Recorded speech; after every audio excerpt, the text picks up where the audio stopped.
अस्सलाम वालेकुम वरहमतुल्लाहि वबरकातुहू। हम कर रहे हैं सबक नंबर 3 सीरीज जिंदगी उर्दू जमात नहा Balochistan text book board Quetta. बहुत से लोग फरमाइश कर रहे थे कि मैं इसे कंटिन्यू करूं इस बुक को और इसका तीसरा और नेक्स्ट वाले चैप्टर अपलोड करूं, तो आपकी फरमाइश पर मैंने वीडियो बनाई है। मुझे यकीन है कि आप ज्यादा से ज्यादा मेरे चैनल को शेयर करेंगे, वीडियोस को शेयर करेंगे और मेरा चैनल जरूर सब्सक्राइब कर देंगे। चलते हैं आज की लेक्चर की तरफ। मुश्किल सवालात हम करेंगे। अल्फाज मायनी है अदराक, फहम, समझ, अकल, अदना, मामूली, इस्तराब, परेशानी, अंबू, हजूम, नौ इकसाम, तरह तरह के, आफतों, मुसीबतों, बादे मुराद, तमन्ना पूरी करने वाली हवा। बाहम का मतलब होता है आपस में, बेलौक, बेगर्स, बथेरे, बहुत से, पुख्ता साल, बूढ़े, चाबक दस्त, होशियार, माहिर। छुआ मुआ जो छूने से मर जाए, चमन के लहलहे, बाग की रौनक, हाजत, जरूरत, हवास ठिकाने होना, होशो हवास दुरुस्त होना, किल्लत, फाखरा, इनामी लिबास, ठीक है, या जर्क वर्क वाला लिबास भी कहते हैं। दाद बेदाद, फरियाद या दुहाई, दिक, परेशानी, तंग होना, दरकिनार, जुदा, अलग, रफाकत, साथ देना, सकत, ताकत, हिम्मत, जरबे रसीदा, चोट खाया हुआ, तरावत, ताजगी। सवालात के जवाबात की तरफ चलते हैं। सवाल नंबर 1 है, सीरे जिंदगी में एक हकीम का क्या कौल है? सीरे जिंदगी में एक हकीम का कौल है कि जिंदगी एक मेला है और इस आलम में जो रंगारंग की हालतें हम पर गुजरती हैं यही इसके तमाशे हैं। सवाल नंबर 2 है, मंझदार समुंदर से क्या मुराद है? तो मंझदार का मतलब ये होता है कि वस्त या दरमियान किसी भी चीज का, ठीक है। तो मंझदार समुंदर का मतलब ये होता है कि समुंदर का दरमियान या वस्त, ठीक है। मुसन्निफ ने जिंदगी को समुंदर से तशबीह दी है इस सबक में, ठीक है। और यहाँ मुसन्निफ का मंझदार समुंदर से मुराद जिंदगी का वस्त यानी जवानी है, जब इंसान का बचपन और लड़कपन गुजर चुका होता है और बुढ़ापा अभी आना होता है। ये वो वक्त होता है जब इंसान का वास्ता जिंदगी की मुश्किलात और मुसाइब से पड़ता है और वो इनका सामना हिम्मत और जुआमर्दी से करता है। ये इसका जवाब है। आगे चलते हैं। सवाल नंबर 3, मुसन्निफ ने खुशनुमा गुलजार के बीच में नहर की जो हालत बयान की है इसे मुख्तसरन लिखे।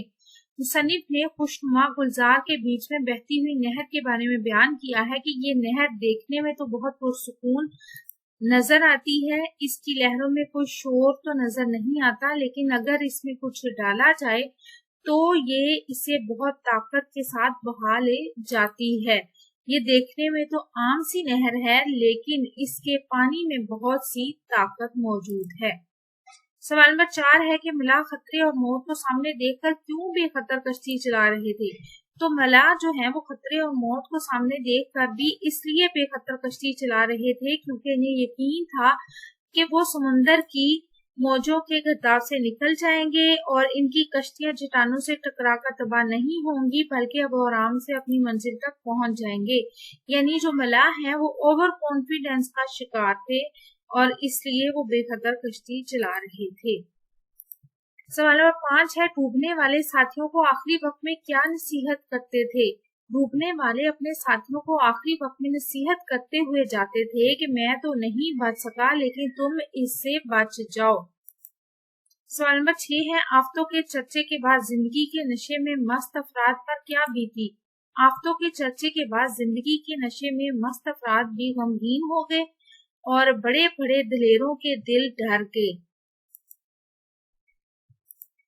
सवाल नंबर 7 है, दरियाए जिंदगी में लोगों को बड़ा जजीरा कहाँ नजर आया? दरियाए जिंदगी में एक जगह दरिया के किनारे लोगों को बड़ा जजीरा नजर आया जिसके पास एक बुलंद मीनारा लगा हुआ था जिस पर सोने के हरूफ से लिखा था बद इतदालियों का गुलजार। जहाँ तक जजीरे की हद थी वहाँ तक बड़ी बड़ी चट्टाने नजर आती थी। अगला सवाल है सवाल नंबर 8, अदराक का नाखुदा मुसाफिरों को निकालने में क्यों कर मदद कर रहा था?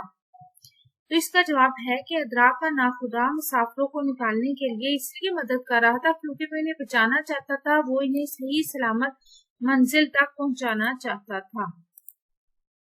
सवाल नंबर 9 है बीच समुद्र पानी के तलातुम का क्या आलम था। बीच समुद्र पानी के तलातुम का ये आलम था कि कश्ती चल ना सकती थी। ठीक है, यानी पानी इतना ज्यादा हंगामा बरपा उसने किया हुआ था, इतना ज्यादा उसकी मौजें टकरा रही थी कि कश्ती का चलना जो है वो मुश्किल पेश आ रही थी उसमें। सवाल नंबर 10 है पाक फरा बख्श में मुसन्निफ ने क्या पाया। मुसन्निफ ने पाक फरा बख्श में देखा कि सुबह का वक्त था, हर तरफ परिंदे चहचहा रहे थे, फूलों और पौधों पर शबनम के कतरे थे, जजीरों की जजीरे मेवों और फूलों से भरे हुए थे, इनके दरमियान समंदर का पानी बह रहा था, बड़े बड़े उमरा और शुरफा जर्क बर्क लिबास पहने हार गले में डाले फवारों के नीचे हौज में पांव लटकाए बैठे थे और कुछ रसीली आवाजों में गाना सुन रहे थे। दर्जा झैल अल्फाज और मुहावरात के मायने लिखने हैं। अल्फाज और मुहावरात हाजत, जरूरत, गारत, तवा, घरदाब, भमर, पानी के दरमियान का चक्कर जो इंसान को डुबो देता है, बेलौक, बेगर्स, हवास ठिकाने होना, होशो हवास दुरुस्त होना, सकत, ताकत, हिम्मत, अंबू, हजूम, रफाकत, साथ देना। वाहिद के जमा लिखने हैं आफत, आफात, हालत, हालात, तमाशा, तमाशे, हाजत, हाजात, किस्म, इकसाम, सबब, असबाब, मन्नत, मन्नते। ठीक है, दिए गए अल्फाज के जुमले बनाने हैं। वादे मुखालफत आगे बढ़ने से रोकने वाली हवा या आंधी भी कह सकते हैं। मला जो है वादे मुखालफत और दुखियानी के डर से मझधार समुद्र में जाने से डरते हैं। और मझधार समुद्र मैंने आपको पहले बताया, ऊपर मीनिंग इसका मतलब होता है कि समुद्र का वस्त। दरियाए जिंदगी, जिंदगी का दरिया, दरियाए जिंदगी में हमें बहुत सी मुश्किलात और मुसीबतों का सामना करना पड़ता है। मस्त गफलत, लापरवाही, बेखुदी, आज के दौर में बहुत से लोग दौलत के नशे में चूर मस्त गफलत की जिंदगी गुजार रहे हैं। वादे मुराद, तमन्ना पूरी करने वाली हवा या मुवाफिक हवा भी कहते हैं। जिंदगी में जहाँ बहुत से लोग ऐसे होते हैं जिनको वादे मुखालफत का सामना करना पड़ता है, तो वहाँ ऐसे भी लोग होते हैं जिनको वादे मुराद मुयस्सर आती है। सीरे जिंदगी मोहम्मद हुसैन आजाद का एक खूबसूरत मजमून है।